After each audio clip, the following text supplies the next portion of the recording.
The 10-day reset is designed to help take that thinking process or that overthinking process out of meal planning for the week.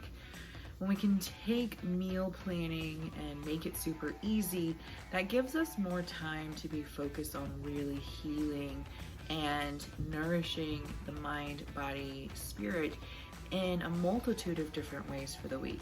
Because often we set ourselves up for failure in that meal planning process. It leads to this domino effect that just leads to more stress. Instead of spending all of your time searching Pinterest and finding that you've pinned lots of really great recipes, it's just too complicated. Let's talk about how you can actually use Pinterest to your advantage. So first, you need to know what it is that you typically crave. Think about your schedule. Maybe you're going to Chipotle or Qdoba on Mondays, so you know that on this list you need some Mexican-like food.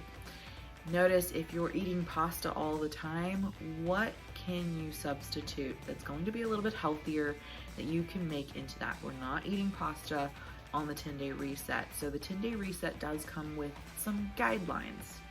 So we are not eating gluten, therefore no wheat, no pasta, no alcohol.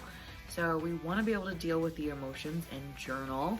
We want to try to put aside the coping mechanisms. No processed sugar, which I know can be a hard one, but again, that emotional eating is going to lead you to the ice cream.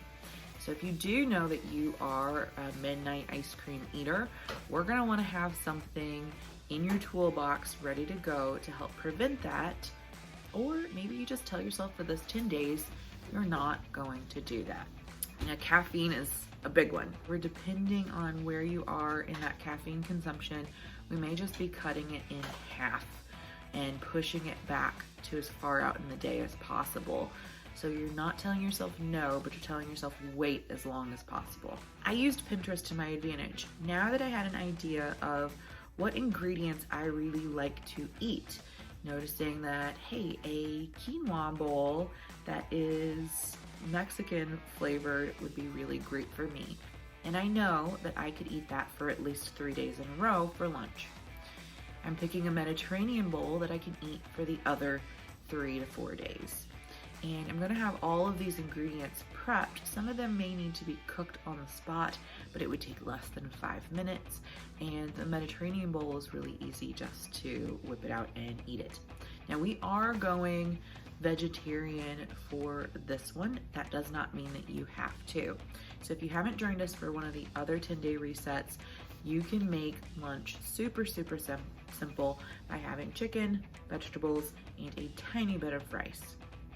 Sticky carbs will be something that we're going to talk about, and we want to extremely limit the sticky carbs during our 10-day reset. I got on Pinterest, I found some things that could be super simple and thought of ways that I could make them more simple. So instead of making my own guacamole, I will buy some pre-made guacamole.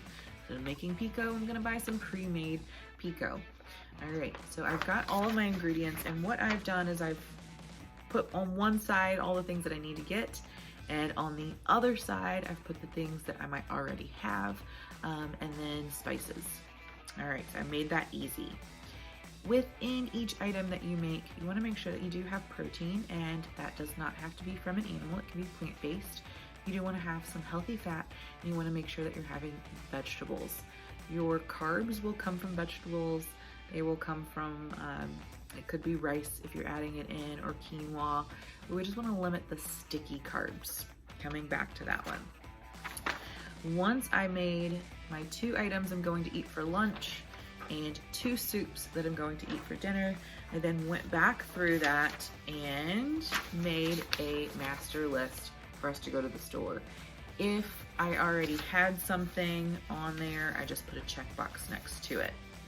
So this is kind of an overview. On this next video, the other video, there's going to be what's the process of meal prepping. So I gave you a little hint on how to pick your recipes and getting that list ready, but let's really talk a little bit deeper in this next video.